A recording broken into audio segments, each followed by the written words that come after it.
Hello viewers, আসসালামু আলাইকুম। কেমন আছেন সবাই? আশা করি সবাই ভালো আছেন। আমিও আল্লাহর অশেষ রহমতে ভালো আছি। স্টার্টিং দেখে কি মনে হচ্ছে? কিসের এত আয়োজন? কোথায় গেলাম আবার আমরা?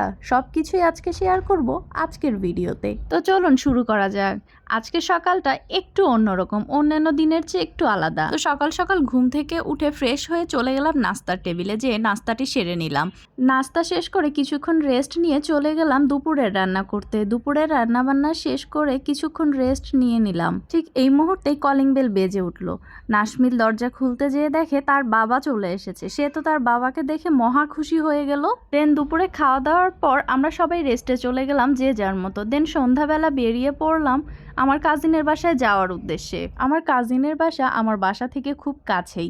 সে অনেক দিন যাবতই বলছিল তার বাসায় যাওয়ার জন্য, কিন্তু সময় করে উঠতে পারছিলাম না, তাই আর যাওয়া হচ্ছিল না। তাই হুট করেই প্ল্যান করলাম যে আজকে যাব আপুর বাসায়। দেন একটা রিক্সা নিয়ে চলে গেলাম আপুর বাসার উদ্দেশ্যে। রিক্সা দিয়ে যেতে যেতে চোখে পড়লো বিয়ে বাড়ি। বিয়ে বাড়ি তো হবেই, কেননা বৃহস্পতিবার শুক্রবার মানেই হচ্ছে বিয়ে বাড়ি, আর ওই দিনটা ছিল বৃহস্পতিবার। এসব দেখতে দেখতে আমরা আপুর বাসায় চলে গেলাম। আর আপুর বাসায় যেও দেখি আপুর সামনের বিল্ডিংয়ে বিয়ের প্রোগ্রাম হচ্ছে। ইদানিং এত গরম পড়েছে, দিনের বেলা বাইরে যাওয়ার কথা তো কল্পনাই করা যায় না। তাই এই প্রচণ্ড গরমে বেশি বেশি ঠান্ডা পানি পান করুন এবং লেবু পানি পান করুন। এর মাধ্যমে আপনার শরীরে যে ডিহাইড্রেশনের প্রবলেম আছে তা কিন্তু একেবারেই সলভ হয়ে যাবে।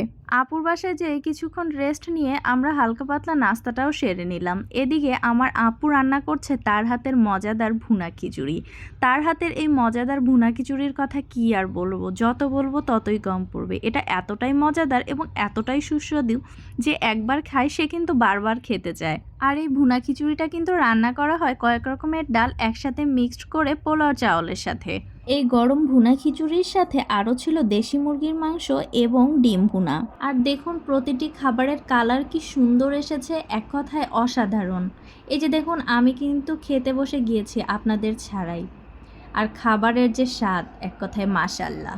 দেন খাবার দাবার শেষ করার পর আমরা বসে গেলাম কিছুক্ষণ আড্ডা দেওয়ার জন্য। কিছুটা সময় আমরা সবাই একসাথে মিলে অনেক দিন পর কথাবার্তা বললাম, আড্ডা দিলাম। আর এদিকে নাশমিল রেডি হয়ে গিয়েছে, তার খালামণির বাসায় ঘুরে বেড়ানো শেষ, এখন সে চলে যাবে বাসায়।